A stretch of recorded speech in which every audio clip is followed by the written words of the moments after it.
দেশব্যাপী করোনা মহামারী চলাকালে ২০২০ সালের ১১ জুন শ্রীমঙ্গল প্রেস ক্লাবে বিএনপির ভারপ্রাপ্ত চেয়ারম্যান তারেক রহমানের নির্দেশে ও আরাফাত রহমান কোকো মেমোরিয়াল ট্রাস্টের উদ্যোগে পিপিই বিতরণ করা হয়। তারেক জিয়ার পিপিই বিতরণ করায় একই মাসের ২১ তারিখে স্থানীয় আওয়ামী লীগ, যুবলীগ ও ছাত্রলীগের উদ্যোগে প্রেস ক্লাবের সামনে প্রেস ক্লাবের সাধারণ সম্পাদক বিএনপি নেতা ইদ্রিস আলীর নেতৃত্বে তথাকথিত কতিপয় সাংবাদিক জননেত্রী শেখ হাসিনা ও আওয়ামী লীগ সরকারের বিরুদ্ধে মিথ্যা ও অপপ্রচারের প্রতিবাদে প্রতিবাদ সভা ও অবস্থান কর্মসূচি পালন করে।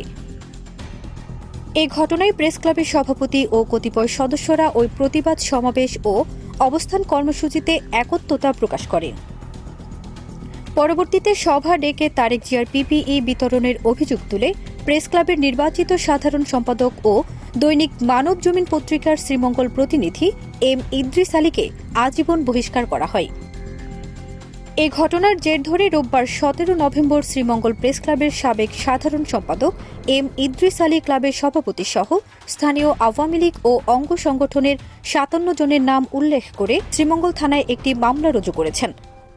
জুলাই বিপ্লব ও পরিবর্তিত রাজনৈতিক পরিস্থিতিতে গত ২৭ অক্টোবর শ্রীমঙ্গল প্রেস ক্লাবের এক কার্যকরী সভায় এম ইদ্রিস আলীর বহিষ্কার রাজনৈতিক বিবেচনা প্রসূত ও গঠনতন্ত্র বিরোধী হওয়ায় বহিষ্কার আদেশ প্রত্যাহার ও সসম্মানে তার সদস্যপদ ফিরিয়ে দিয়ে রেজুলেশন পাশ হয়।